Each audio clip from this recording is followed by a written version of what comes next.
Okay, well, good evening, welcome everyone to Wedmore Parish Council meeting held here on the 18th of September 2019. The video is on.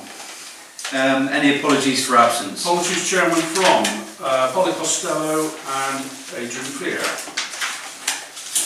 No reports from David or Polly? Yes, Polly? yes there is. She sent me a note, which I will read out.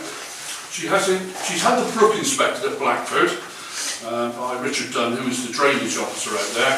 Richard is quite happy at the moment that it's not causing any problems. He said there's a lot of vegetation growing at the bottom of it, but it's due for its regular maintenance in October.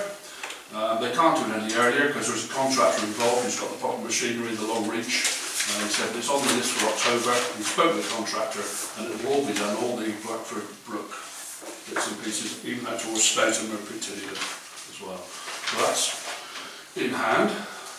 Could we notify Martin Cahill of that effect? Oh right, yeah, is that right? Yes, certainly. Another thing as well. She said the length you've been able to, Somerset Highways met several issues, you've waited in response. She's also a set up a meeting with the new play areas committee on Sunday. She believes there is some money in the account for Blackford. There is, it's £900. We have tracked it down. And the girl who's as the account holder is coming to see me next week, bring the books in. Richard Dunn, I mentioned the book. That's about it from Polly. Who's enjoying the holiday in France. Okay, great. Item 3, to record any declarations of interest. I have none. Sure. Okay. Item 4, minutes of the meeting held on the 21st of August at Theale. They've been circulated. I've had no comments from anybody. A couple of typing notes from Polly, which have been put right. Sorry. Right. Okay.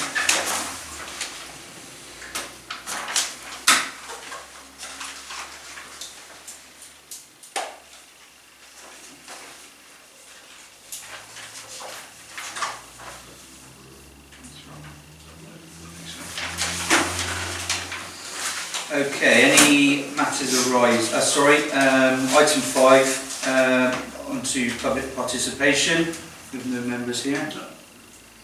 Item 6, matters arising. I don't think there are any matters arising in last agenda particularly, which aren't covered by the agenda tonight. Unless anybody else has got any ideas. There was one just regarding, many people might have been aware, regarding the road closure at Lurburn. Residents couldn't get into Wellington Close due to some works by Cross Farm. I've spoken to the contractors and it won't happen again without no one being notified. Apparently the ground workers did notify the residents of the Lurburn, but really it didn't affect them. It was more the residents of Wellington. It couldn't have happened on a worse day with it being the farmers market. So there are some further works that will be carried out from the developers in October, but a date to be agreed, and we'll be fully informed of what's going on. So we'll deal with that item now, and the site manager was very apologetic with the inconvenience caused. So. Chairman, I didn't formally have anything about updating on the SIDs, but I think everyone had a copy of my report, so I think that's in any other business. So if anyone's got any queries or questions, I'm happy to field them. Great info though, isn't it? It's, what's coming out is great info, but yeah, I think so. Yeah, there's more to come. Yeah. Brilliant.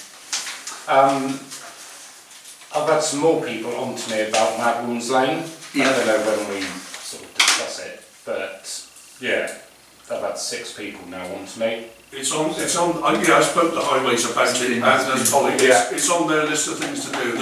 Right. Yeah, they're going to put some heavy boulders at both ends to stop vehicles going up and down there, I think. Yeah. It's just one of those things, it's a highways issue, and highways are the world's worst for getting things done. Yeah. I know it's on camera, but there we are. Yeah, no, that's right, no, I'll pass it on. No, it's true. No, it's true. Alright, so you want to filter that back to whoever? Yeah. On the highways, I did mention something actually on the airwaves, as it were. The dip outside the old school, it's got a blind spot there, I think it's useful for us to see if we can get the highway to put a drawing something. I mean, I'm not a great fan of too many signs everywhere, but the problem is that there are a lot more cyclists on the road nowadays, and whereas people wouldn't overtake cars or whatever in certain places, they will overtake bikes. And if there is someone coming in the opposite direction who they can't see, then it will cause problems. I think there was a crash there a couple of weeks ago. There was, yeah. And I don't know if that was any contributing factor to it, I don't know, but there is a definite blind spot, which I think... We'll filter that back to Polly and Cathy Tyson, with the highways engineer. There are some works proposed for along the Cheddar Road anyway. I don't know if you've seen all the lines.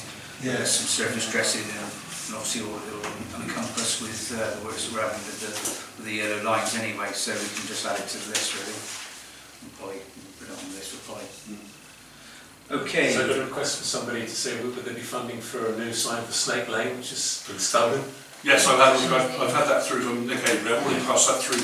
It's a replacement job, so it shouldn't be a problem. That's gone through to the county signage people.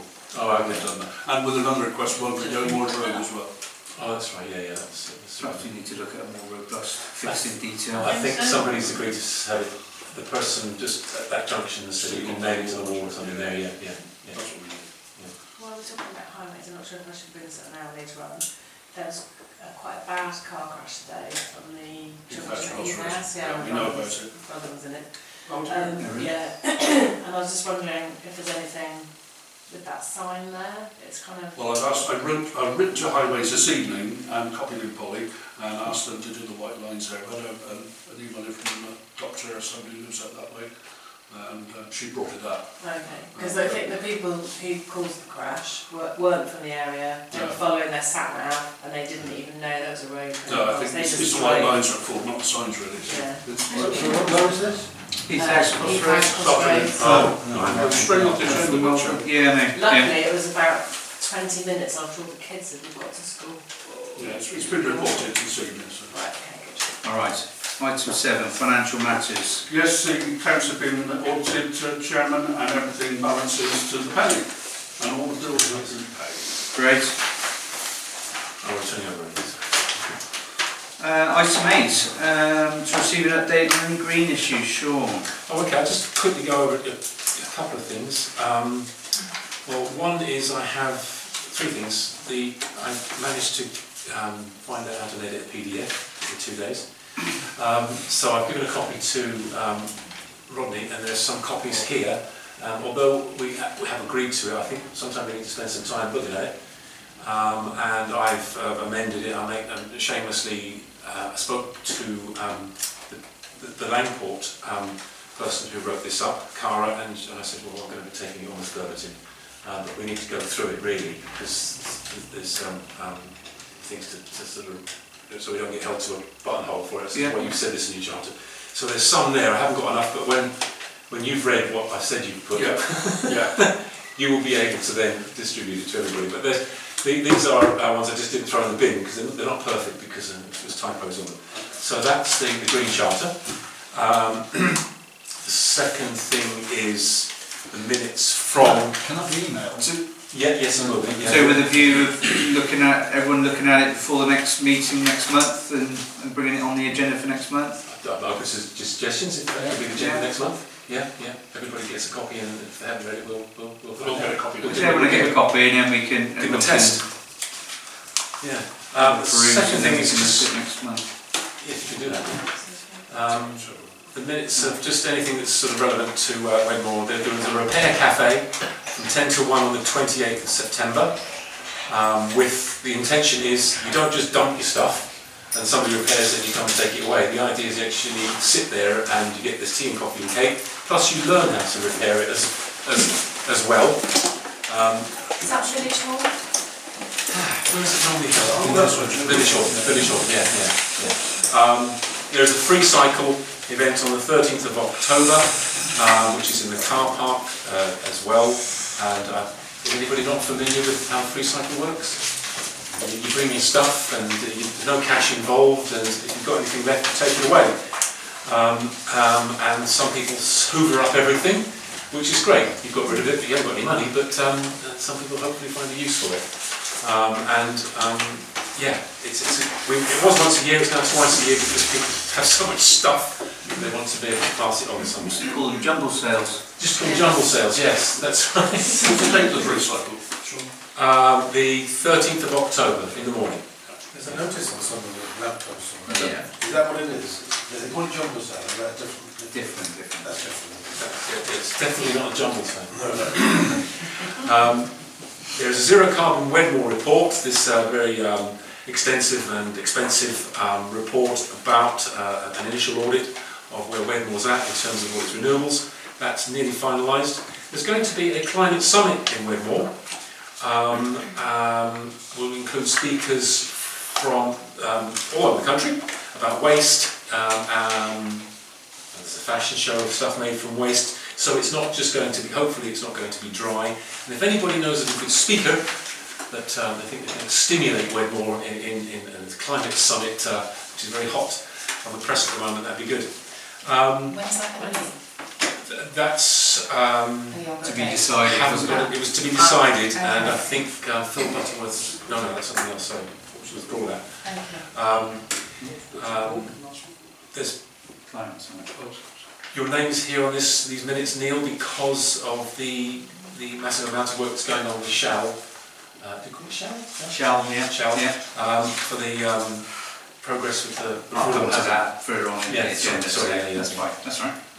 And there's a Wedmore Health and Wellbeing Initiative, which if we don't know about, I'm sure you will, through Katie Butterworth, is organising that, and that's on the 12th of October, and it's going to be split into morning sessions and afternoon sessions with sort of a more relaxed lunch in a range of places around Wedmore, which I think we just talked about here before, didn't we? Yeah. You've funded the brochures. Yeah, I think all brochures are sent out. I think we've gone around. Yeah. And last but not least, there was a talk last week by Anna Francis, who's the resilience manager for Frome Town Council. She actually is in a paid post, and her wages, if you like, came from raising the precept. And within 8 months she's raised £300,000 because that's her job. And that's gone straight back into Frome, and the people that might have initially sort of said, raising the precept, are very grateful that she's been there for 4 years, she's done it voluntarily, but now she's paid. And there's a whole list of things that that Frome have done. I don't know if they're all attributable to her in 8 months, but I could just go through some of the things which were quite interesting.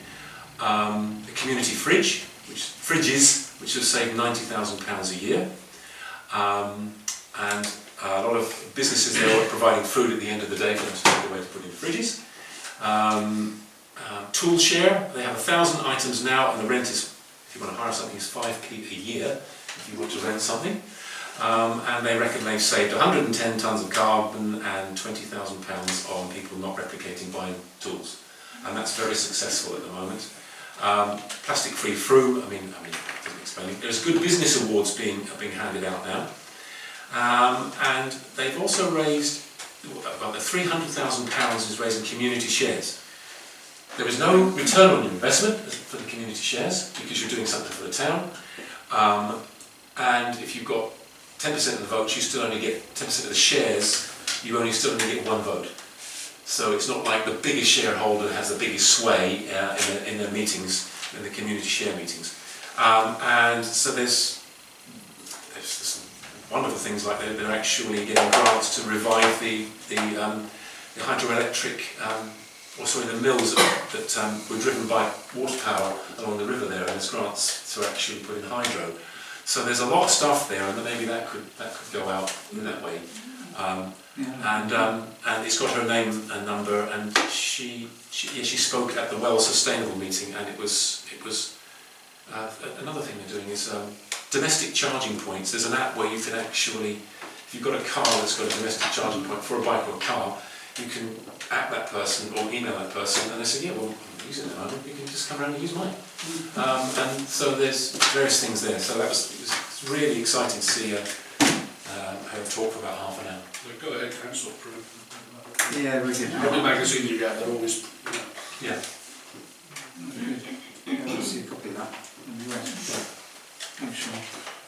Are they anywhere nearer to replacing Steve at all? Yes, we have Vanessa Becker Hughes. She is going to do it. She is going to do it, yes, and another person who moved into the village about 5 weeks ago. That She the nearly put her girl hand that up. put her hand. Oh, sorry, yeah. She said yes. Has she? No, we're going to approach her 6 Okay. months. She said her husband would shoot her to volunteer for something else, so she just moved to the village. Literally just moved. Yeah. Can't remember her surname now. No. Anyway. No. She was. Taken on We, Steve. we were struggling to find a replacement chairman.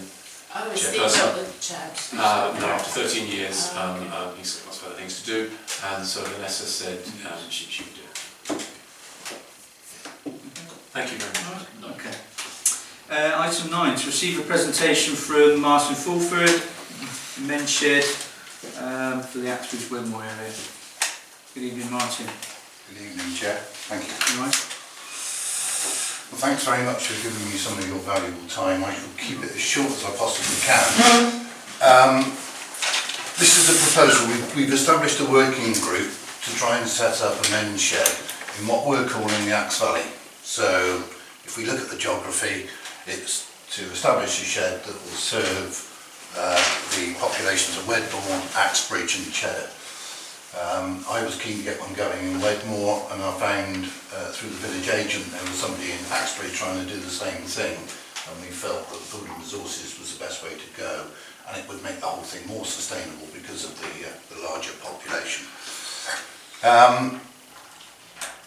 We've got shed envy because we've got neighbours with sheds. Street has an extremely good shed, as does Burnham-on-Sea, Highbridge area.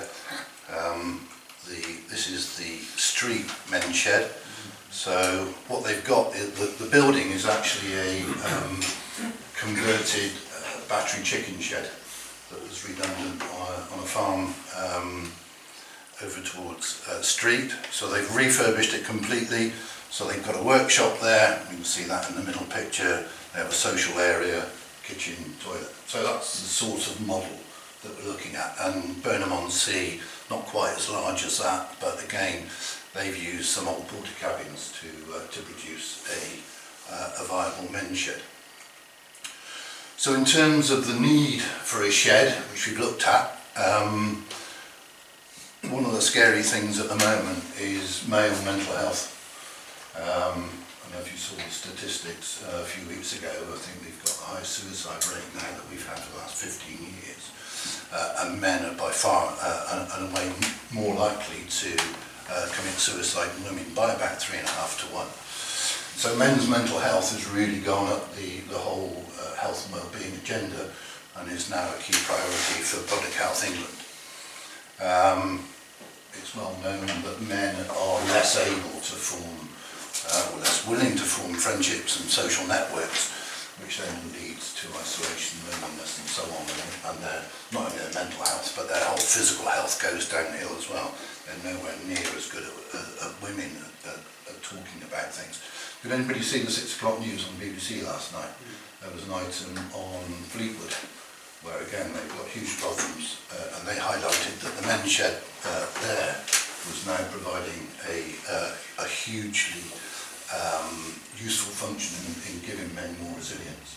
And as one of the chaps said, you know, if we had a problem, we wouldn't talk about it, we'd just simply jump off the end of the pier. But now they're all meeting and talking. And the GPs are supporting it and noticing a huge reduction in some of their prescribing for mental health problems. So we've run the proposal past our Wedmore and Axbridge medical practice. Matthew Dolman's very keen to come along and join us and is very supportive, enable him to increase his social prescribing. And as I said, the village agent already has put me in touch with the guys in Axbridge. And if it takes off and it works, then we'll try and copy what Burnham-on-Sea have done. So we're not a sexist organisation, and we'll have a women's shed, which they have successfully now in Burnham-on-Sea, in the same premises, with sometimes the same activities, sometimes different activities. So the benefits, Well, it has a huge potential to improve or reduce the risks around loneliness and isolation for local residents. But there's knock-on benefits in that if you've got a good workshop going there, then we can be used as a resource for refurbishing local amenities, small projects, refurbished park benches and so on. Or we could be used by local groups like the theatre groups who need scenery constructed, and we need a big space. I help Steve George make the scenery usually, and it's always the problem is trying to find somewhere to do it that's big enough to do it. And of course we can share skills and knowledge amongst people. Men's sheds tend to be towards the elderly end of the age range, and one of our steering group members is, or was, he's retired now, but was a professional fairground woodcarver. So he has some skills and knowledge that potentially would be lost. And His name's Woody as well, isn't it? He's called Woody, yeah. So he's very keen to pass it on. Certainly the street one will often accept donations of old tools, garden tools, workshop tools, refurbish them, and then they can go to aid projects overseas. And so that works very well as well. So there's quite a wide range of benefits that can spin off, but the core being men's health. So what do we want? This is our wish list. What are we looking for? Well, as I said, we've got shed envy with the guys over in Street.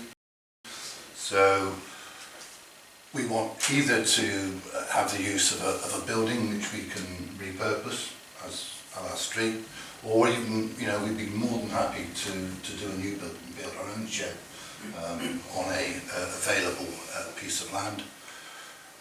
We'd want a workshop area in it. We'd want social space, because again that's really important for socialising. Kitchen, toilet, and obviously somewhere to park, because of our we are a rural area.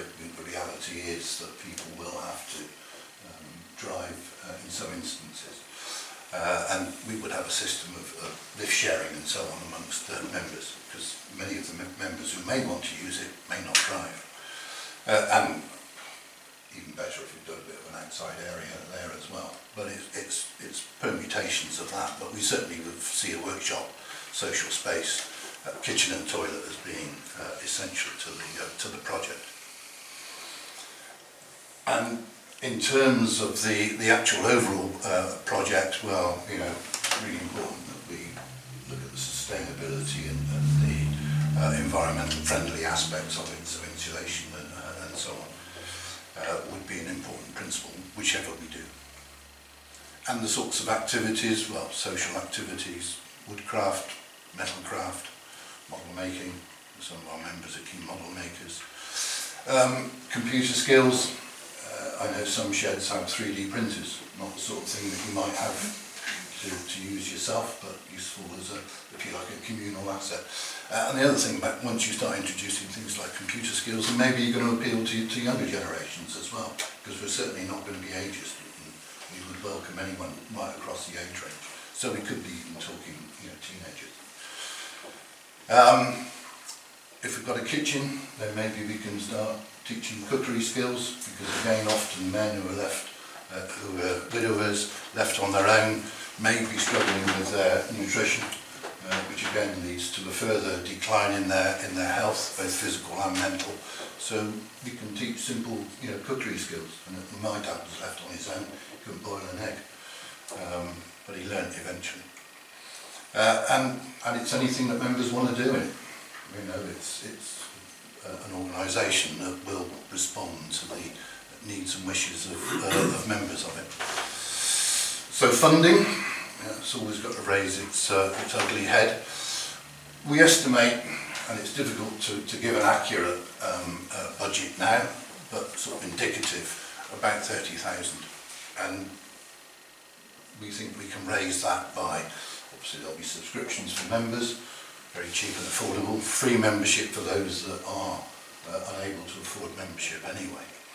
And then we look at grants. A lot of the street sheds is funded by a grant from the National Lottery, but we know that Somerset, for example, the County Council has a lot of the central devolved community health funding devolved to them. Community amenity fundings, community levies, Hinkley Point Fund is an example. Charity grants, well, we had a beer festival in Wedmore, gives grants. Green Wedmore, again, will grant aid people, and then there may be legacies and individual donations.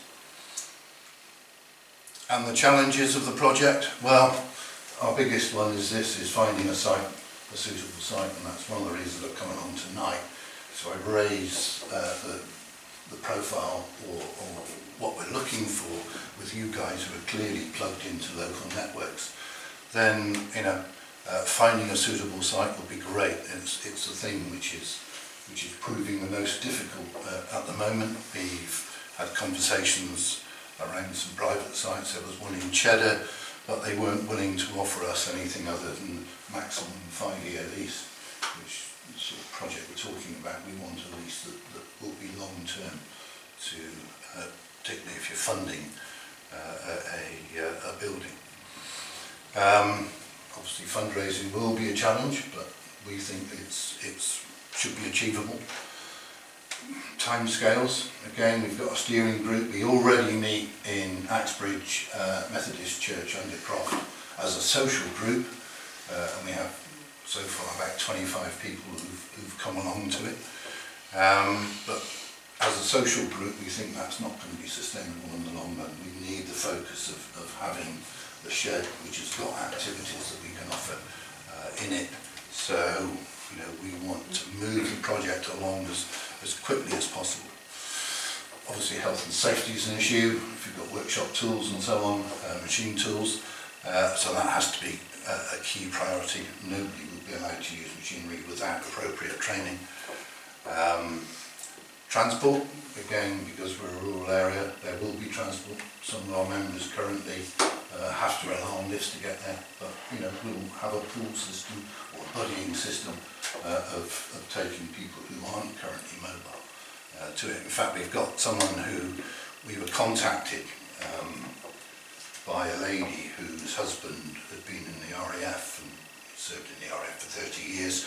He's had a stroke and is in a wheelchair. His wife's his carer, but they have carers come in, and they're female carers, and apparently he is craving male company. He's desperate for some male company, and so we were asked, could he come along to our group? We'll facilitate transport and get them in there. Obviously, we'll have to have it fully disabled accessible. And publicity and attracting members. We're not pushing it hard at the moment in terms of drawing members in, because we are limited with what we can offer. But once the shed and the project's up and running, then that will be full steam ahead. So, we're appealing for help. We've got this vision.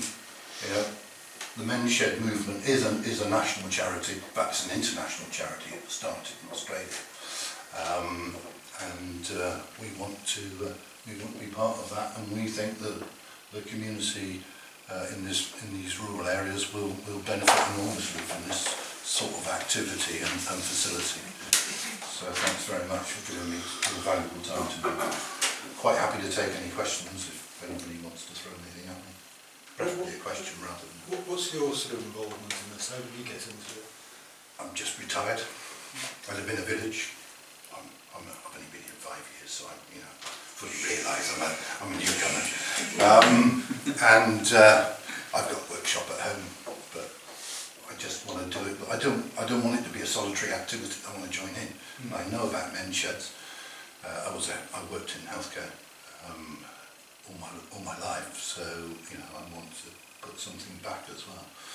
So I'm quite happy to, if you like, take it on. At the moment, I'm the leader in Wedmore, although I've got Ben Steve George's here about it, and he's quite keen to support us as well. And then the village agent put me in touch with the guys in Axbridge. What is a village agent? The village agent works with the GPs and other groups to try and facilitate.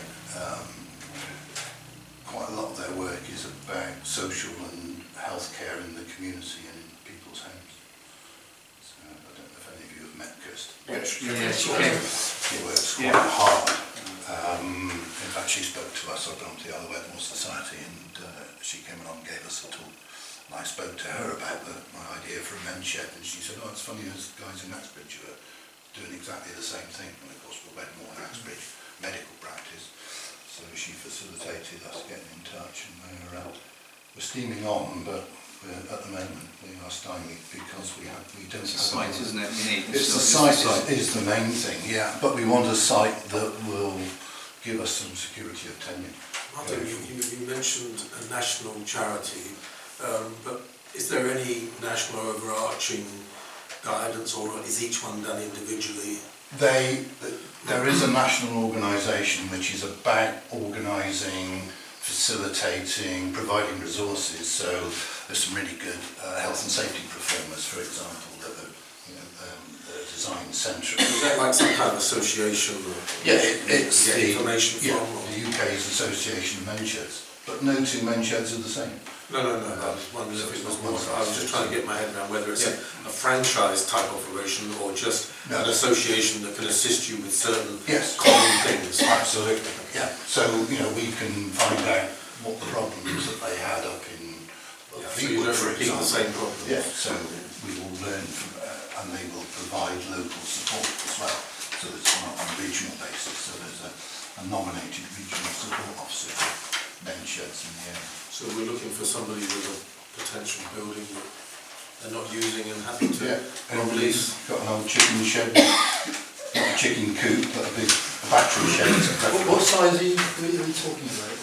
Well, we think 30 by 10 metres, if you like, the minimum. So is that like 3 times the size of this room? Or? Yeah, so if you look at, if you sort of remember the photos I showed you of the street one there, social area probably is about 2/3 this size, but the workshop is probably about 3 times as big. Well, if you think of a battery chicken shed, it's all in there. What about the St John's ambulance? Yes, Well, there's quite a long... I'm quite happy to take this. That was my immediate thought when I moved into the Briefly, village. keep it brief, When I moved into the village, there was a wooden hut up there, which would have been fantastic, but unfortunately it's gone now.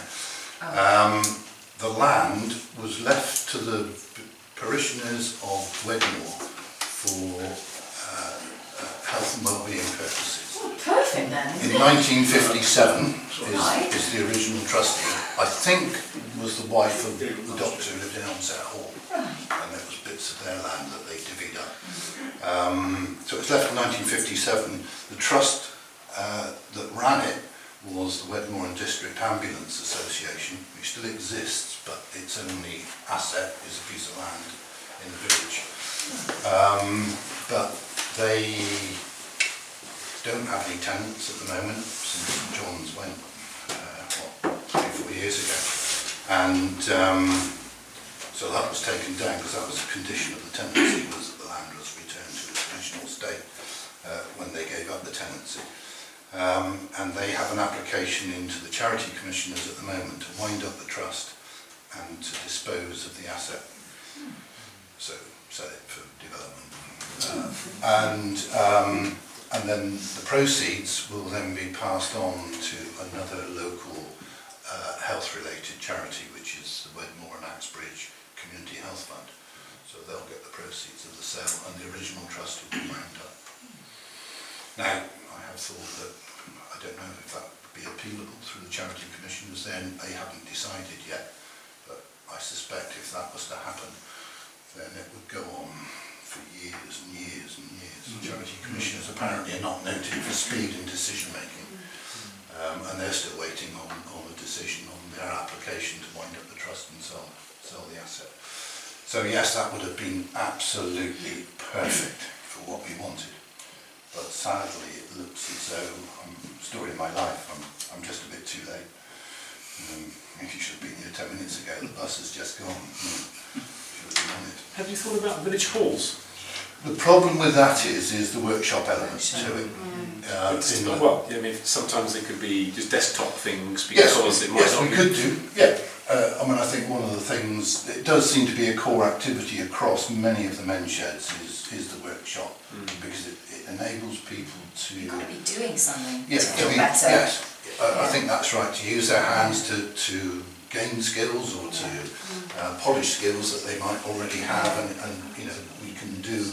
But you're right, I mean, part of our remit will be in our social area, which would be considered to be a clean area. Then we would do the sort of, if you like, model making or computer skills. Some things you could do there, but obviously not. Yeah, you couldn't leave the village hall needing in sawdust and wood shavings, really, and probably, or weld something up in the village. It's they're very underutilised. Set fire. Village halls. Yes. No, I hear exactly what you're saying. Have you thought about putting something in the Wedmore News? Yeah, we're currently getting stuff in local reach. We're having a discussion with somebody from the Cheddar Valley Gazette to put a story in about men's sheds and appeal on what we want. properties. Yeah. But again, a lot of the problem with this with privately owned facilities is obtaining a lease that's long enough to make it secure. So what do you need? Like an initial 10 years and then a rolling 10 years after Yeah, that? I think we think that 10 years probably is the minimum that we would. But then a rolling after that. Sensible. Yes, absolutely. Yeah. Okay.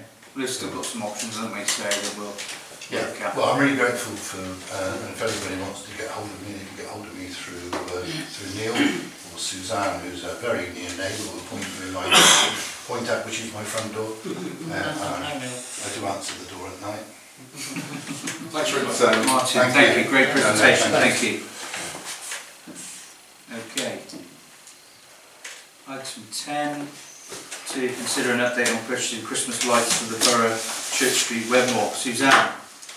Well, we've actually bought the lights now. We bought 3 vapor strings, and I think that Dennis has got the pictures of them. We've got sponsorship for some of the stars. We've got a full house birthday for the first Savoy supper, so we're really doing extremely well. But having said that, we would love to have a contribution from the Parish Council if they feel they can do it. It's costing us £5,500. I'm not asking for that, but nothing like that. But if you could possibly make a suggestion, I'm sure we're very happy to accept anything you could offer us. So I think you've all seen the report. Basically, it's don't go by this motive. This is just one LB. So there's one across Church Street from the village shop to the chemist, high level, and it will be 12 metres wide in total. One across Cheddar Road, the same 12 metres wide in total, and another one across the borough. Now, across the borough and across Cheddar Road will be the scrolls. So as you see the scrolls on the top one here, that's a 6 metre wide by 1.1 metre deep scroll, and it's showing here as white and red, but it won't be white and red, it'll be white and gold. So where you see the red, it'll be gold. There are only 2 colours, white and gold. Warm white. Warm white, yeah, like a golden colour. Either side of that will be 3 metres of icicles in the same warm white gold, either side of it. So the whole thing will be 12 metres wide. The one across Church Street is different, and it is the bottom one on there, which is what we call the stars. There's 8 different stars, and again that's white and gold. To give you some idea of the gold colour, it's as in the top one here. So it's a much brighter gold. And then that bottom picture gives you an idea of the scale, about 1.1 metres. So the wires will go up on the 29th, 30th of October. And actually, we're probably going to put the actual motifs up on that date as well, rather than coming back late November with the risk of it being a problem. So they can be switched on any time in November or the 1st of December. As Suzanne said, Suzanne's the real money raiser, so Dan's donuts and safari suppers, and the first one I think was already raised £1,000, and the second one will be in February raising £1,000, so that's £2,000. You need 5.5 plus that, so I'll come on to that in a moment. And in terms of just other contributions, we've already received nearly £2,000. So in fact, we've pretty much... Thanks very much. Thank you. We've pretty much achieved, although the last safari supper will be in February, but we'll have to cash flow it. Probably we should have no problems in getting £4,000 towards the 5.5. One of the issues is the VAT, because if we can basically run this through the Parish Council, we can recover the VAT, which is £1,000, which is a lot of money. So that's one question. That's really my question is to the Parish Council, if we can, because it is a kind of a council thing. I mean, once we've done this, of course, we've got it forever. This is going to last for 10 to 20 years. We don't have to buy this again. We're going to store it, and then it will just get put up again every year. The wires will remain up. I don't know if you've ever noticed when you go down Wells High Street, you see the wires in Wells High Street. So you hardly notice them once they're up, but they'll remain up. And actually, could be quite useful for other events where you're putting bunting and things like that.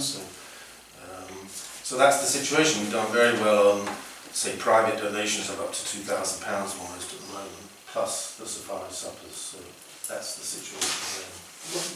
May I ask, Chairman, as a responsible financial officer, one thing that concerned me the last time we brought this up was this ongoing running cost of taking up and putting down. Yes. It's going to cost £1,000 a time. It's approximately, I think from the report, sort of £800 and £1,000. Well, how long will that go on for? What are the firm who are doing it go bust and this sort of thing? I mean, well, it's a big commitment.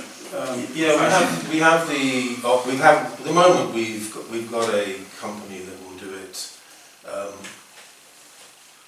but the supplier of these also can do it, so we have an alternative. The people that are supplying, this is the actual factory where they make these, which is not far from here. It's only 3/4 hour drive down the motorway. And if for example the smaller company that we're using to put it up is not available, because then we'll be able to go to this company. So we can find people to put it up once we. It's not that. Once they've been installed, that's it. It's not specialist work, is it? No, the specialist bit is putting the wires on. Well, yeah, these just hang on. They hang on basically with these mountaineering clips. Yeah. And then it's just wired up. So yeah, I mean, this has happened. How often are they checked for health and safety purposes in terms of falling off the wires? Stress tested, aren't they? Well, the wires are stress tested 6.5 kilograms, 6.5. Yeah, but you're saying you're attaching these lights to those wires? Or These hang on to the wires themselves. So the wires, Yes. when we put the cables up, the stainless steel cables, Absolutely. There's a national requirement. not just hooks, no, they're 17.6. they're complete bolted on, yeah, they're bolted on. That's why we only put them in the three places. I mean, this obviously is a very common thing that happens in towns and cities. But we tried originally with a few suppliers, and they weren't interested in particularly with such a small quantity. So that's always an issue with a small quantity. But anyway, we've managed to find a supplier and an installer. So this will go ahead for this year. Well, the cabling between buildings, that's been sorted, has it? Yeah. You have to get permission from all the buildings. There's 3 buildings, 4 buildings involved. Right. So the building where Wayne, I don't know what it's called, the one where Providence House. Providence House will have one either side. In fact, if you look, you can already see that they're ready to have attachments. Do they get paid anything for rent or any sorts of? No. That's programmed. I mean, the running cost is negligible. Each one's equivalent to about 100 watt bulb. That's it. There's very Right. So where does the power come from? power comes street lights, just off the street light, just basically off the street light. And at the moment, we're putting in a time switch so that they basically come on at 4 o'clock or whatever and go off at whatever time we want, midnight or something, to avoid people in Tonkin House sort of keeping you awake all night with lights either side of them. So. Is there a cost with that as well? Is there a cost for that? For what? For wiring into the street lamps? That's all included. They could do that. I mean, Yeah. They're authorised to do that. Registered, Yeah, registered to do that. So, I mean, as I say, the first thing is to try to see if we can avoid paying the VAT. Well, that's not a problem, Chairman, because we can, as long as we've got an invoice made out to the Parish Council, we can pay that invoice to that company and we can claim the VAT back. That's quite allowable. Yeah. But this is, as I said at the last meeting, really, I'm conscious that I will be stepping down and leaving a legacy to the next chair that she has to authorise, Well, an ongoing payment for the next however many years. That's, I think we're all in agreement. It's a great idea. I think it'll brighten the village up. Maybe not. Well, I think the idea I don't know, but if Parish, what we'll probably do, we'll do next year. I mean, we've raised. In just a few weeks, we've raised £4,000. that's great. Yeah. I don't think we have a problem raising money to give you an idea, the stars, one of the things we've done on this is we've actually said we're looking for the stars of Wedmore. So we've asked people to sponsor £100 a star and 250 for the big ones if they'd like to be the stars of Wedmore. And we've pretty much done those. I think there's one left. How do they get recognised for that? They've done that. I'm going to put their names up in Lights. Yeah, and I'll certainly try and put up a notice to say thank you very much to the people, and I'm asking them whether they want to be included. Yeah. Can I just ask, you made a point earlier that if the wires are up all the time, if there's other organisations within Wedmore who might want to hang banners, speaking from experience, when we tried to put banners up in Wells High Street for the Glastonbury Fun Run, which is a big money spinner, we had to put in planning to put to use existing wires to put the Glastonbury Road Run thing up, but there was a cost in a cost for that. I was thinking, well, if the other organisations have banners and they could use them on the wires, could they pay something towards using that wire? Like the beer festival, so some money might be recovered because you're using existing wires. Because at the moment, for instance, the beer festival is just nailed up against the side of some building, and it could go across the road. I don't know whether, certainly in Wales, you need to put in planning permission just to put up a sign for the Glastonbury Fun Run, and it was quite a lot of work. But it might mean Wedmore Beer Festival pay £100 towards them putting their sign up back to. Of course, it's rotational because they'll then contribute possibly back to it. I think there might be an idea of doing that just so you get some sort of what I call commitment. Because if I come along and say, well, I want to put up my sign, so it's fun me day or whatever, then it's like saying, okay, but as long as you pay your £150, something like. Well, it's a sort of commitment to bang for your bucks going across the street, but maybe the people on where the wire's attached to might say, well, it's about Christmas, but do we want banners up at the other time of the year? But it could generate income from those wires themselves. The problem to me seems to be the ongoing cost. I wouldn't have any problem at all with giving a one-off payment towards the cost of the lights, but it does worry me a bit that having to find £1,000 every year. Well, actually, we're not actually asking No, for not that. asking for that. You're only asking for I that. was asking for something now. I will sort Well, out the rest of it. I would be in after. favour of that. Yeah. All I'm asking you for is a donation. I mean, if you don't want to give it, I shall understand. But if you would like to, as a parish council, because it is for the parish, I would be very grateful. But if you don't want to, I shall understand. No, I'm happy with that. I just feel we want to keep away from that ongoing cost. Yeah, that's okay. So first of all, I'm sorry if I haven't read the minutes up or I've missed it. Who's leading? Who's leading the whole? Suzanne. Just personally. Yeah. It's not the traders, is it? No. No, we asked for some input. Did you get any money off them? No, and I've told them I don't want it from them because, quite honestly, having been a trader myself, you are asked for money the whole time. Anything that goes on in the village, the first people that are asked for money are the traders. And quite honestly, the traders are not having a very good time at the moment. So I said, I'm not asking for money. I'm asking them to put in some collecting boxes in their shops so that if anybody feels like putting in £1, you see, if everybody in the village put in £1, we would have more than enough money. And that's what they're doing for me, but that's all. I think we're going to be taking ownership of this by paying the bill to the electrical company. I think we are taking ownership of it then. No, you're not. Well, Excuse me. well, No, you're not. It's definitely my project. It's my project, and if you don't want to give anything, that's fine. I'm saying to you, if you don't want to give it, I shall understand. I shall get the money. Do we have a proposal? I think what Rod's saying though is that it's a question of the VAT. It's very nice to save £1,000 on the VAT. But then I think that's the least. Yeah, but I think then even if you didn't contribute anything, that 1,000 would be really helpful. I have to make a claim and sign it legally saying I have paid this amount of money. Yes. And I'm claiming back £1,000. That's right. And the parish council are being invoiced for Yeah, it. that's right. So then basically... It looks like it's a parish council.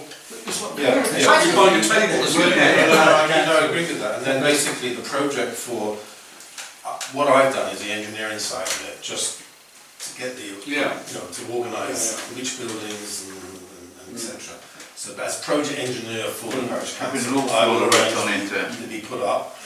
And then basically, the ongoing costs would be something which Suzanne would then be looking at as part of a community project for the ongoing. I mean, the finance side is really down to Suzanne.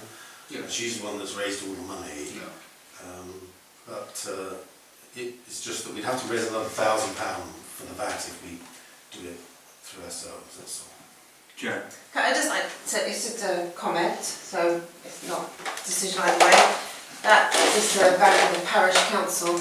I asked if we could be involved in Cocklake and the 3 Cs in the church advent, but it's only walkable distance in Wedmore. So all the Christmassy things are parish of Wedmore, but only happen in Wedmore. So it's just a statement that this is what the outlying villages are beginning to feel.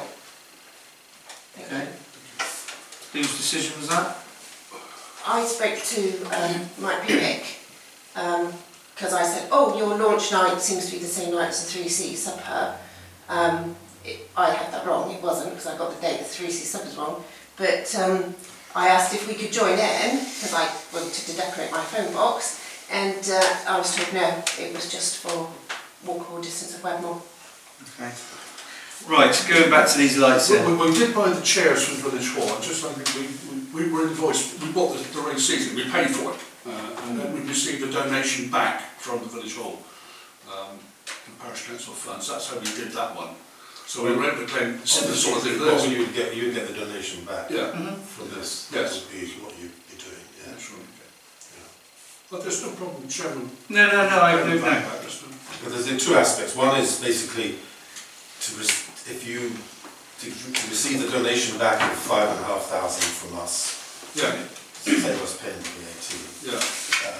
I guess that does mean it technically belongs to the Parish Council. It's on your books there, isn't it? Yes. But then we're happy to project manage it after that. Well, we would gift it to you. Yeah, fine. And then the other is as we did with the Village Hall chairs.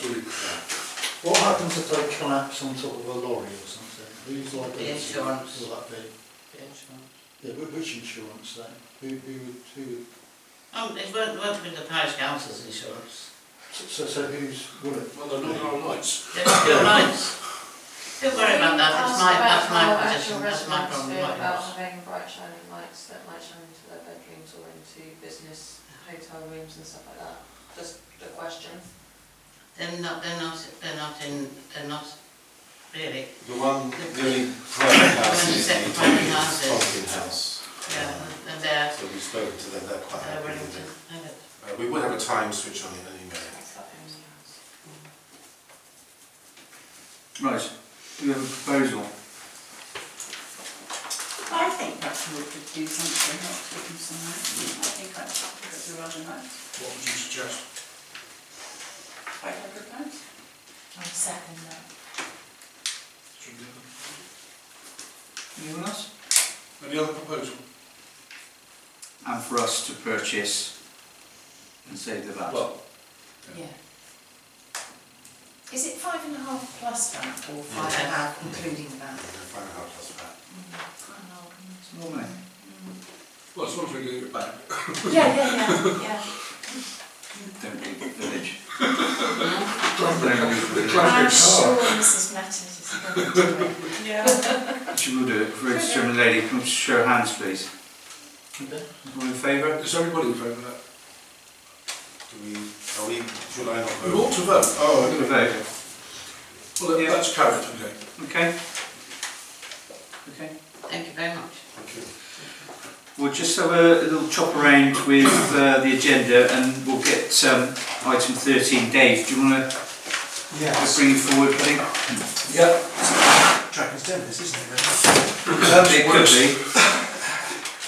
Basically, I'm here to ask for £900 towards the defibrillator that we have had installed at the back of the playing field. The original, we've had 2 defibrillators in Wedmore for about 5 years, and the funding for the pre-existing defibrillator was from the Harvest Home, in the days when the Harvest Home was making money. And unfortunately, after 4 years, the South West Ambulance Authority, the lease ran out and it was taken away.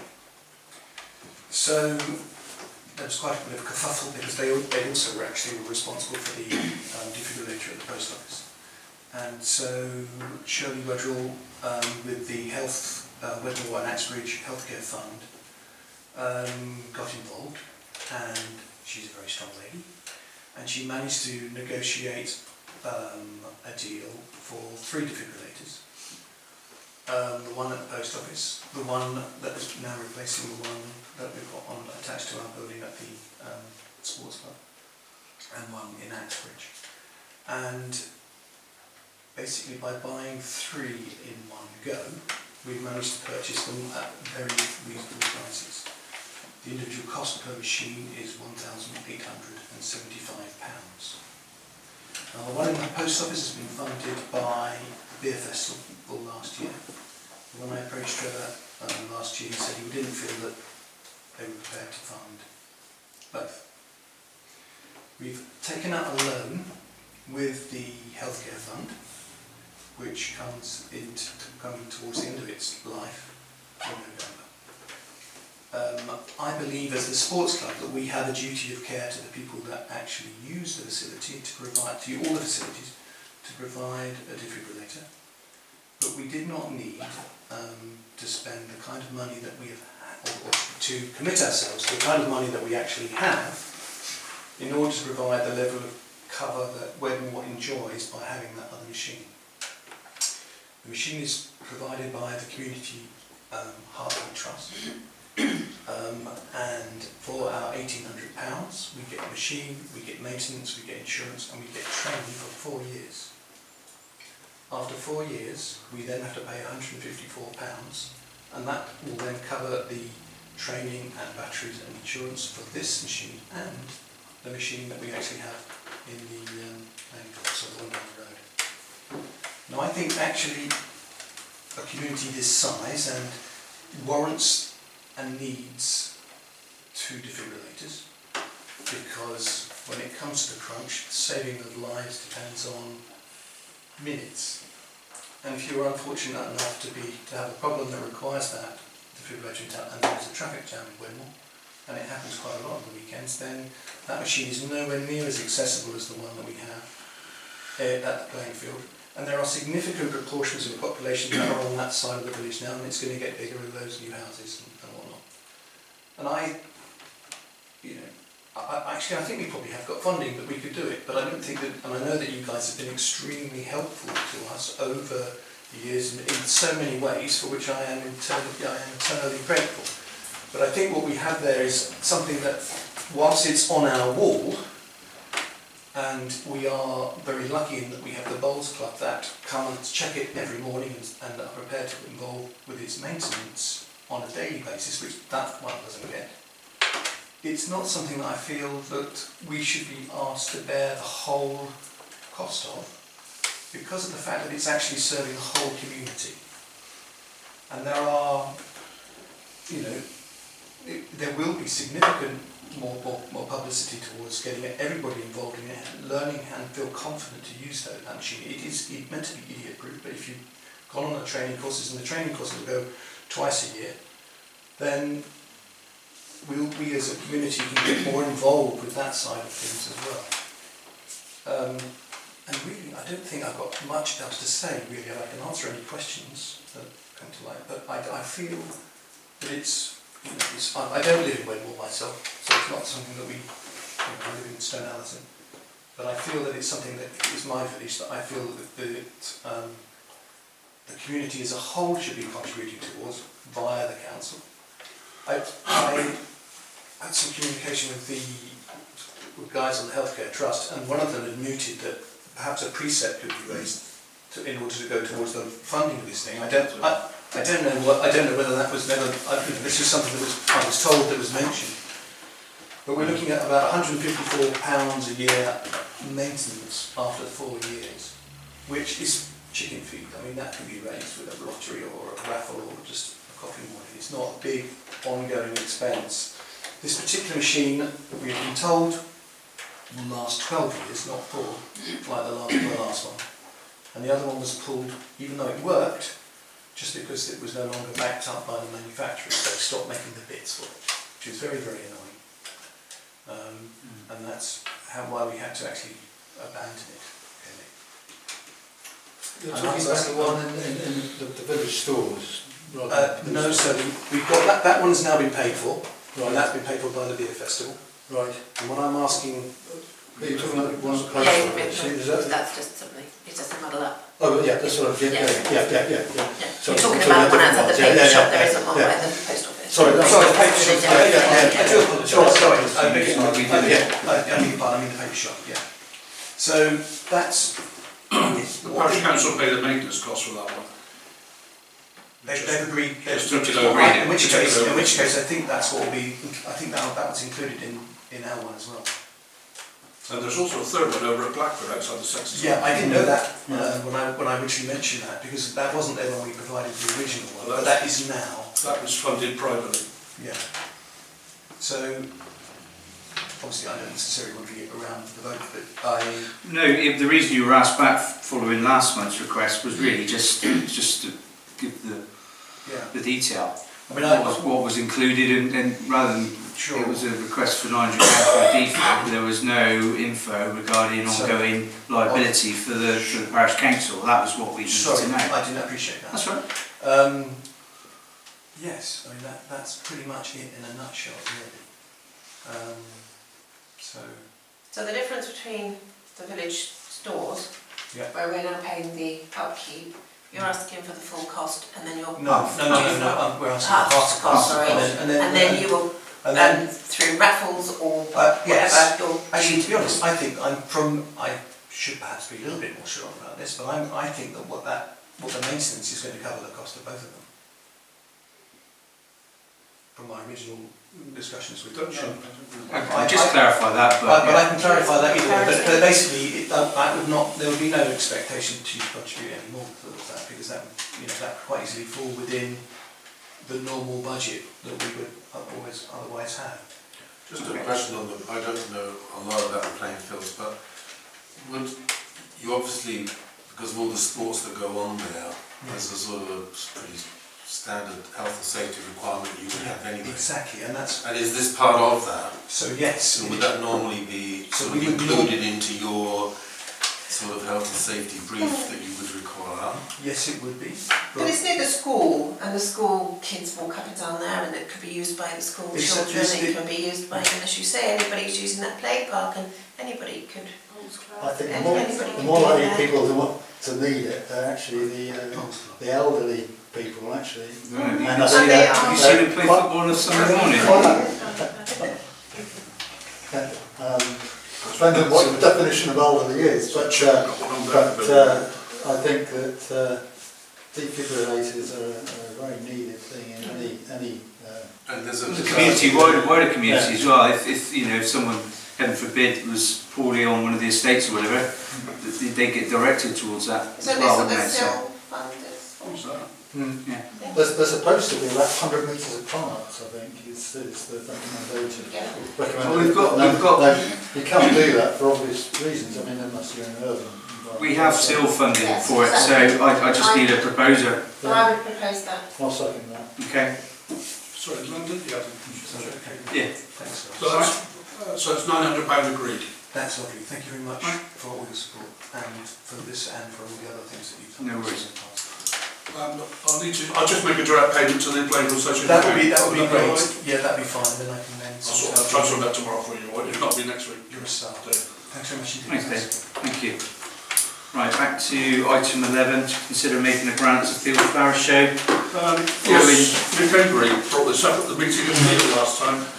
We gave them last time, we gave them £150 towards their running costs. Do you have a proposal? I propose to do it. Seconder? Laura? Sorry. That Laura? Yeah, okay, LS, yeah. £150, everybody happy with that? Okay. Yeah.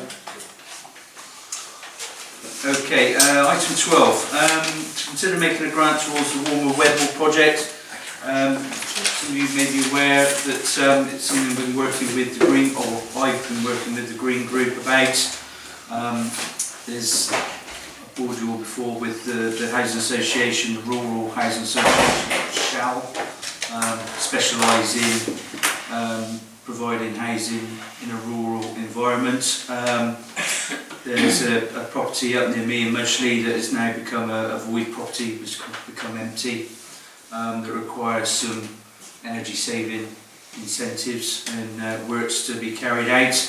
A survey was carried out last week regarding what needs to be done, so there'll be some additional insulation works. I haven't seen the full surveys yet, but what I'm looking for is a contribution from the Parish Council of £500 to go towards some further grants by, I think, the solar panel group as well. Sean, is that right? They're going to provide some money? Yes. The Green Group. So Shall. S-H-A-L. It's a housing group.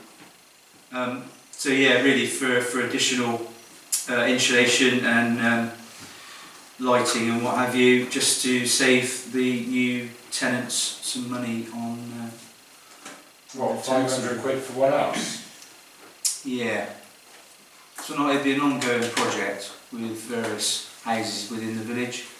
They own 4 currently, so it'll cover most of it anyway. We've looked into solar panels, but I don't think the roof's going to be big enough to carry the array. So we're going to look at various. What sort of insulation are we looking at? So due to the location of the property, the front half of the house is a suspended floor. So it's an exposed location.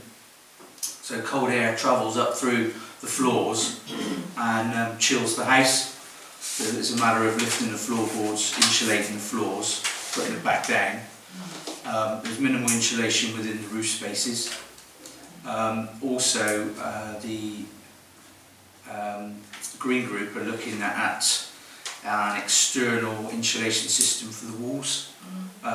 So that could come on board, but it's one property currently that's out of doing anyone any good, so time is of the essence really to get someone back in there and meet the housing need really. So who will be making a grant to? it'll be into the Green Group. Who owns the property? It's a housing association called Shell. They're based out of Bridgewater, and I can't remember what that stands for.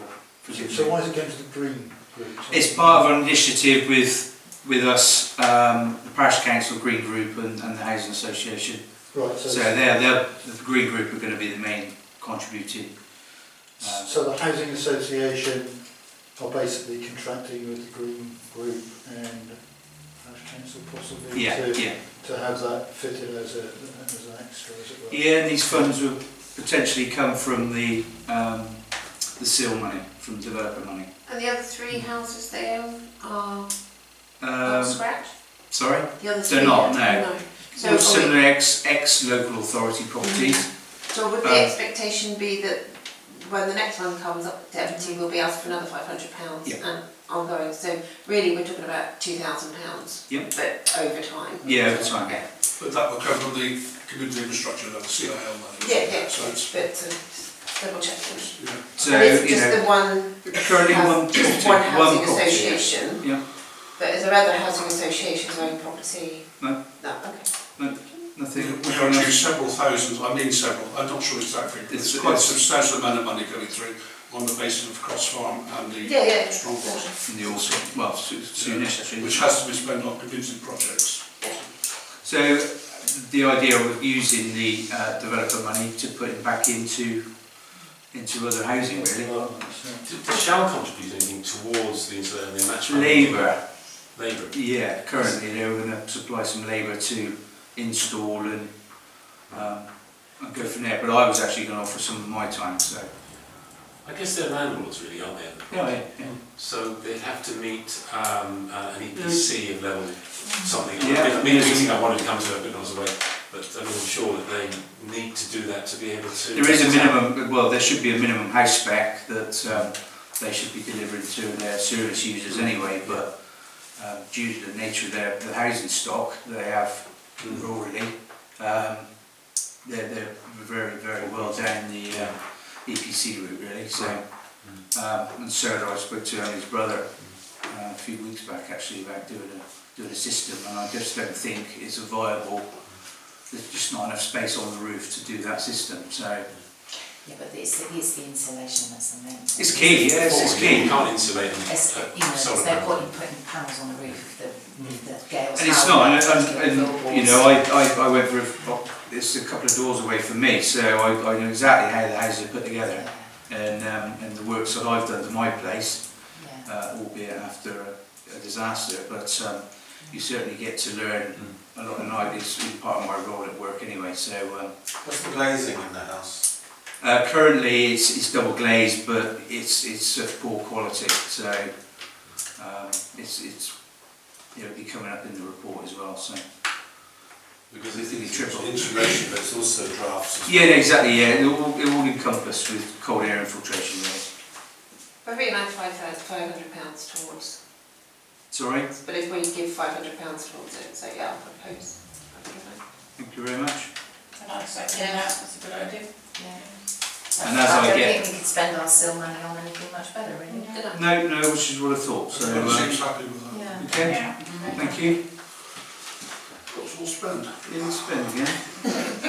Right, item 14. Chairman, just change the subject slightly. The National Association of Local Councils, NALCA, which we're all, or you are all a member, the council's a member, have updated their members' code of conduct.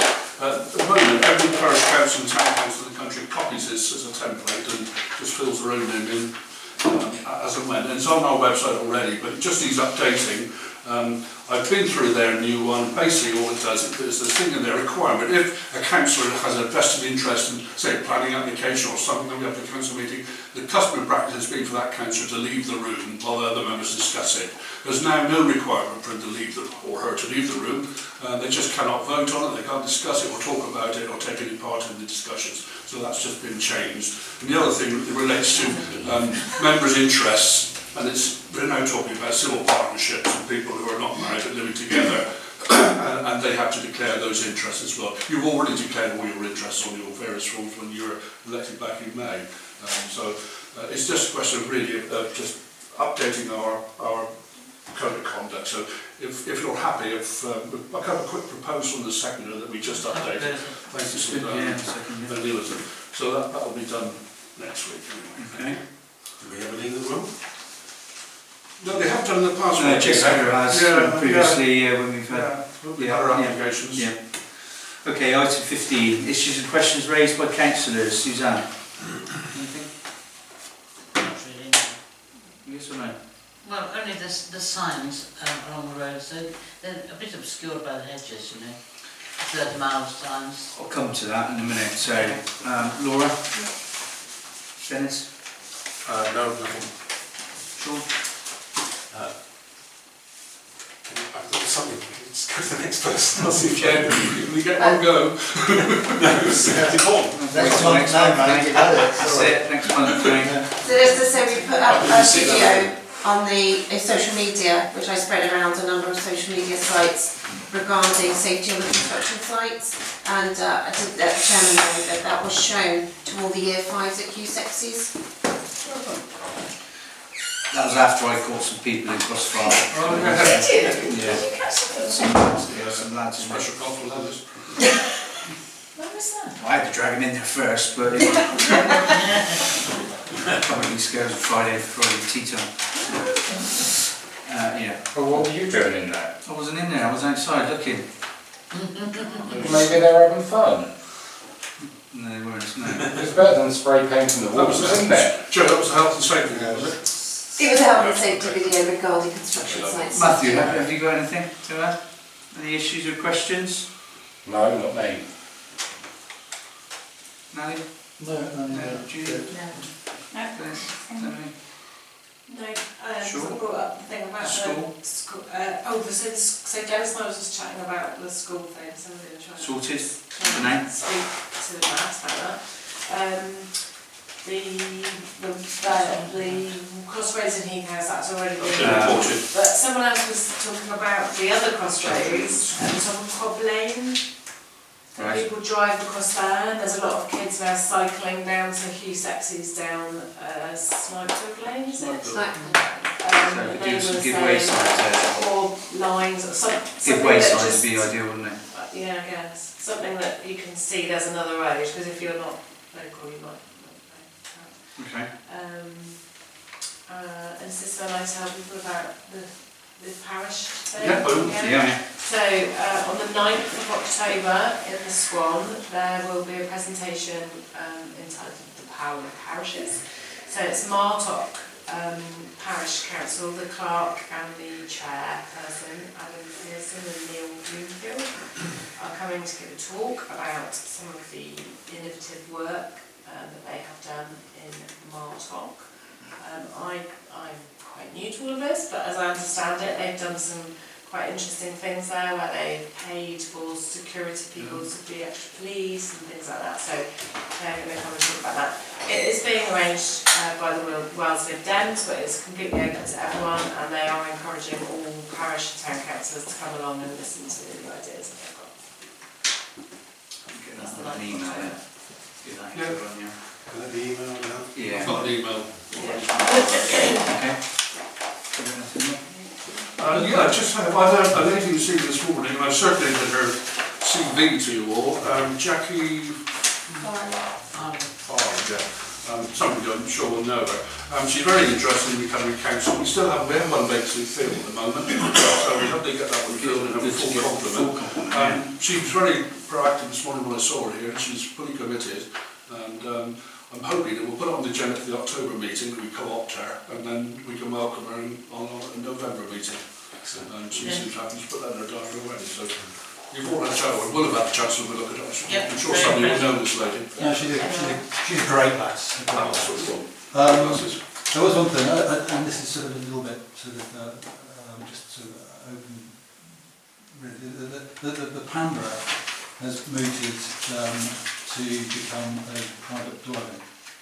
Now, but obviously anyone can object to this or whatever.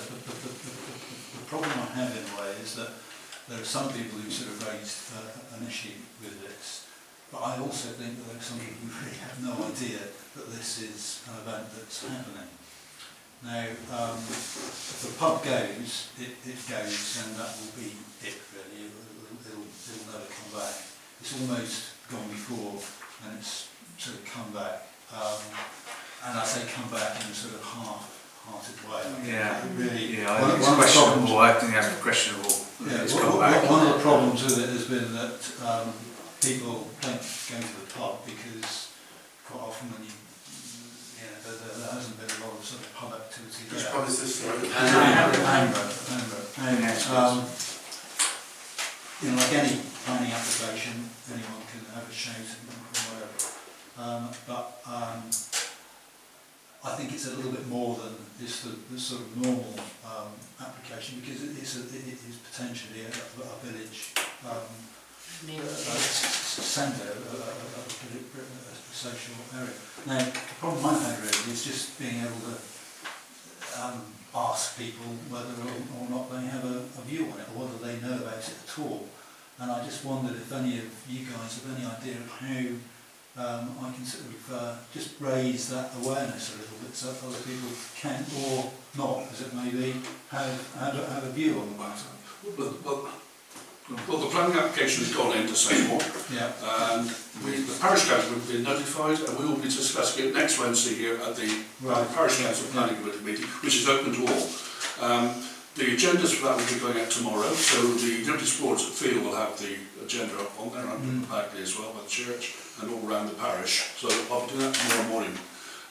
Sedgemoor Council would have been out and about, and would have put a notice on the outside somewhere, telling them what's happening, and short of it, that's about it. All we had to do as a Parish Council is just advertise it. I know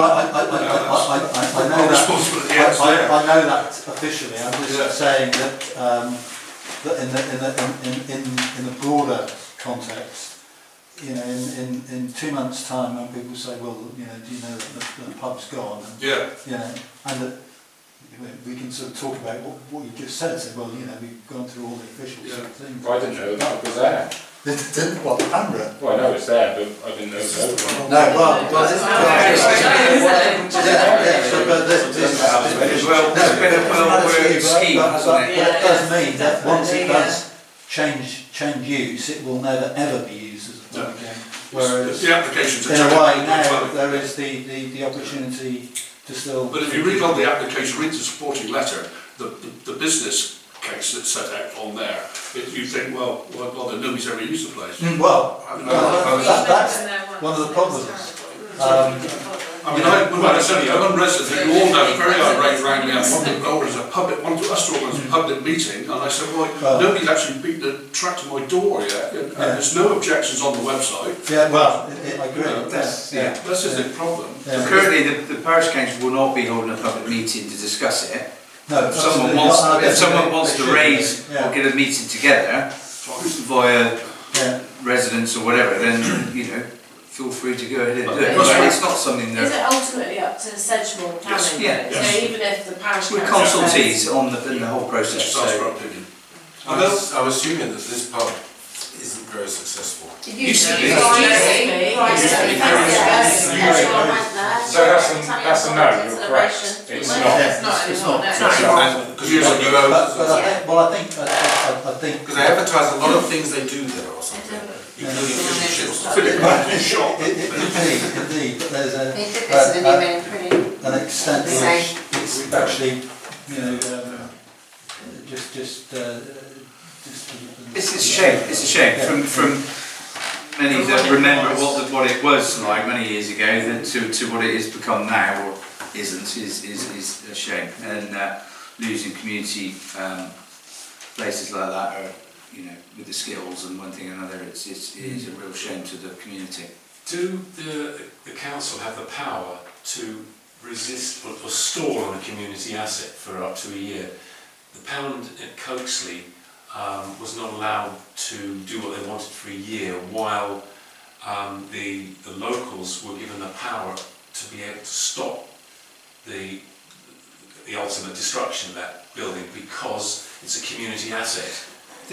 But there's been no feedback via Rod or anyone about doing anything about it. You just don't know that. I think this is the point that I'm making in a way that I don't think people actually are aware of it, and I think that this in a way is a problem with I think so many things that happen in the community anyway, really, that we're very much reliant on the Wedmore. It has to be advertised in the local newspaper, doesn't it? It was in the chat about it last week, all you could do as local councillors is tell people to get on the central website and make your comments on there.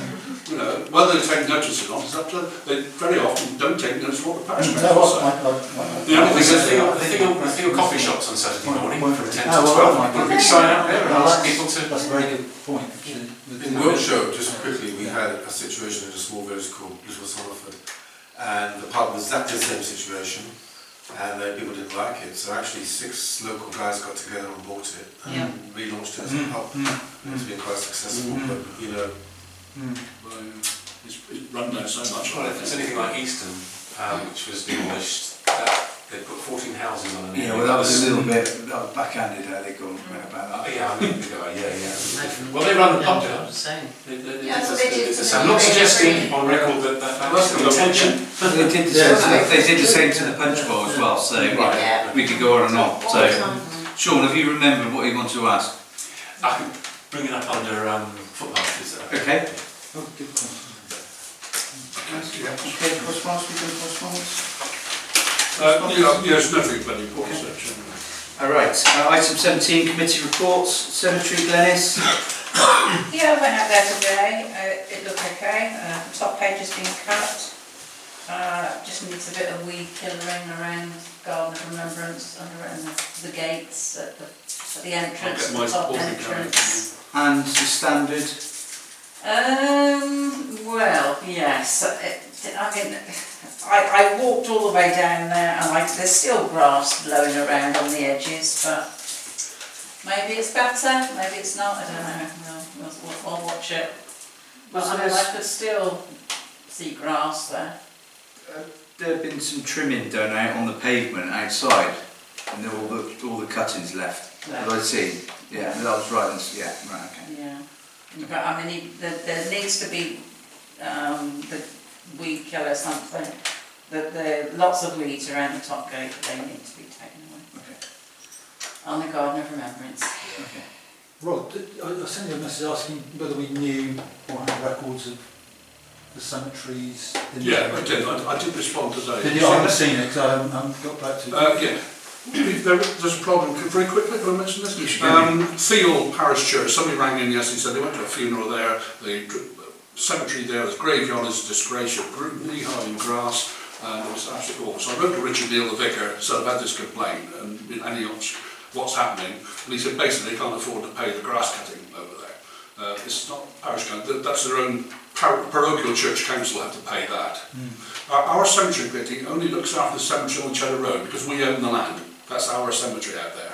We're not responsible for any of the other church cemeteries.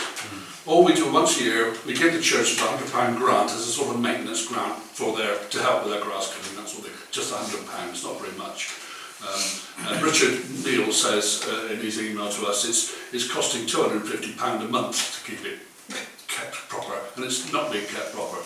Yes, because they had a little tea cafe. Yeah.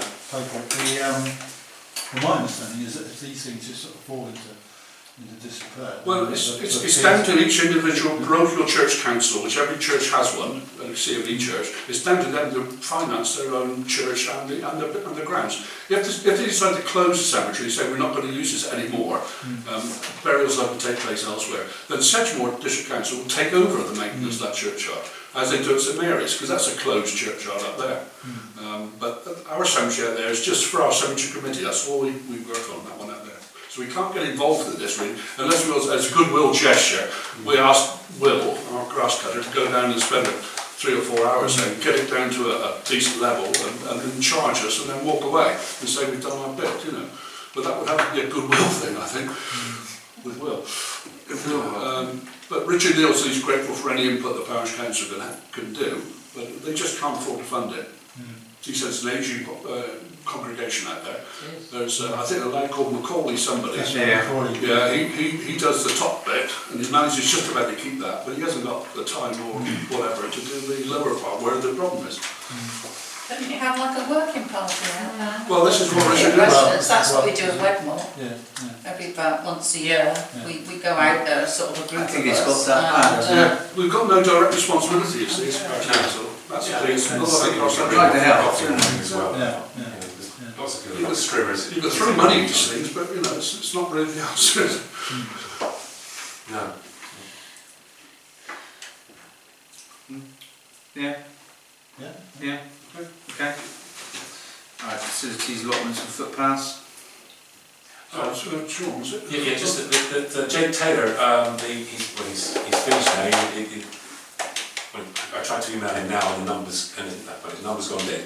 So he's retired from his role at Somerset County Council, but he was very informative about a way forward for pathways to be maintained and observed, and one of the best ways in which maybe to involve everybody in the community, it's not sort of like, or if you're green you do it, everybody can do it, is the Adopt a Path scheme, which I can get more details out to people, where they adopt a path, or they can also contribute via the definitive map, which I forgot to bring tonight, of all the... did you take one at that meeting? No, I wasn't late, you had one.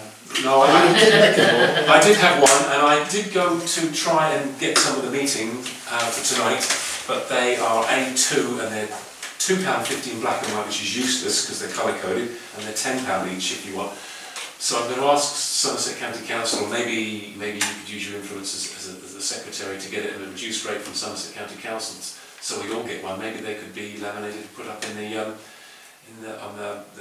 notice boards, so people can see where they are and reference them that way. I mean, they're quite big. Well, inside I was thinking behind the glass or something, but maybe that won't work. But there is ways in which you observe something and you can get back to Somerset County Council. Some things take ages, but at least it's identified, and it means that they have to act on it, even if it takes 3 years. They have to prioritise stuff, and yours might be down the low on the list. But if everybody walks past and sees them, they can put something on a website, one or two websites, which the council then get notification on. So, I mean, it might be we all divvied up the whole of Wedmore. Somebody says, I'm going to walk that footpath twice a year. I think there was a little bit of a problem as to who actually moved things on, really, because interesting where we are, the Ramblers have just come along and they've renewed a whole load of styles, which is fantastic. But the scheme itself, where you'll be given, if you volunteer to walk a certain length of path, you'll be given secateurs and to actually keep them clean. All you have to do is walk them every quarter, 4 times a year. And I just think it's something that would be quite useful to flag up with parishioners, so they could sort of get involved and be given a bit of support. And when it comes to the cost of doing the repairs, we might be able to put a bit of help to some of the landowners and the Ramblers and ourselves, and we might all be able to work out a resolution to how they can be funded and worked, because I'm sure there's some people who get involved in doing a few repairs, just like around. Yeah, definitely. It's something that the men's shed could get involved with. Yeah, But I think in a way it's a question of having some sort of focus, really, to be able to sort of get it through. And you know, one of the problems is that it goes to the county council, and then they have a local person, but I think it just sort of 70 parishes per warden, something. That's what they said, wasn't it? Yeah. So, and I think if we could have perhaps we'll work out a decision, perhaps not today necessarily, I think we're running out of time really, but have a little bit of thought to getting a focal point in the parish council. We could then contact some other people to work it through. Definitely, yeah, I'd be keen for that. And on the back of that, you also said about the strimmer scheme, didn't it? Yes, you'll be trained to use a strimmer. Yeah, £65 from the parish council, and then £65 from county, and they train someone up. So if there's any areas within the parish that is never being cut by whoever, there should be a responsibility of the council. You can have a nominated person that's trained to use a strimmer, and we have the strimmer in our possession. Wouldn't that make noise along footpaths where you're going along for nice? Not necessarily footpaths, it's more for open areas, if there was a vision display or something that hadn't been done. And like I do up at Mudgley, I cut the grass up there, you know, just... They do so a Bishop Parish Council. So it's just another thing for next year if anyone's interested. Thanks, Sean. Finance and general purposes? Nothing, Chairman. Housing? No. Highways, car park and brook? Nothing for Polly. Can I just just going back to housing, you know, we had a very interesting talk by the people who are doing Cross Farm. Can we not have somebody from the other developments? We've tried to get hold of them, I've already tried, no one's come back to me yet. Yeah, I want exactly the same actually, so we could, we have a point of contact as well. I'm now in contact with the site manager at Cross Farm, so I've got email and he's given me his phone number now. So, just regards to the brook, I did walk the brook down the Lurburn a couple of weeks ago with Will, our maintenance gardener, and there's some areas there where there was tyres and road signs and all manner of stuff, so it's all been cleared now, so it's all looking all free flowing anyway. So there's some issues further down in Worthington Close where there's some trees that are overgrown that are sanctuary housing. They know about it. Responsibility, so we've been in contact with them and just waiting for their estates team to come out and have a look and see what's required. And they tried to dodge the bullet a little bit, didn't they? But they will come out. So that's the brook planning. Next Wednesday. The agenda will be out tomorrow. Okay. Reports from reps on committees. Either Wedmore News, Glenys. That's fine, yeah, seems to be okay. Okay. Play areas. Meeting on Sunday. So this is the amalgamation of all three play areas. So Polly's got a committee together now, so I think 8 or 9 members. 10 AM, Sunday, Wedmore playing fields. So I'm starting. Excellent. On tour. Brilliant. Oh, how many are there? 4 or 3? Just 3 currently. Yeah. Currently there will be 4. Yes. Okay. Sal? No, from Sal. Wedmore playing fields management. Still not an invite to attend? You haven't had any meetings, have you?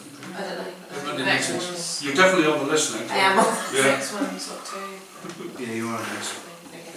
October. I think. Village halls. Okay. Okay. 20. No, nothing. There is one regarding them wanting to build a ball arena. Haven't heard anything about that. I must have dropped off their email list again.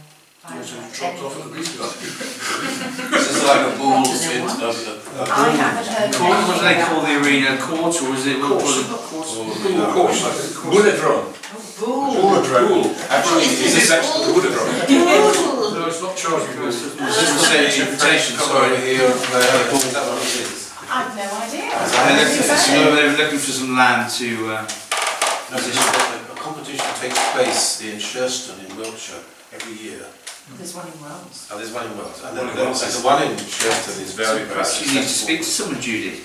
Well, let me. Pubs do barbecues, it's really a very big event in Shurston, does well. Okay. Matt's 18. Yeah, I'm there with you. Matt's report and items for the next meeting. Currently nothing from me. No, nothing we chairman, apart from the new candidate which I mentioned. Members, anything for next meeting?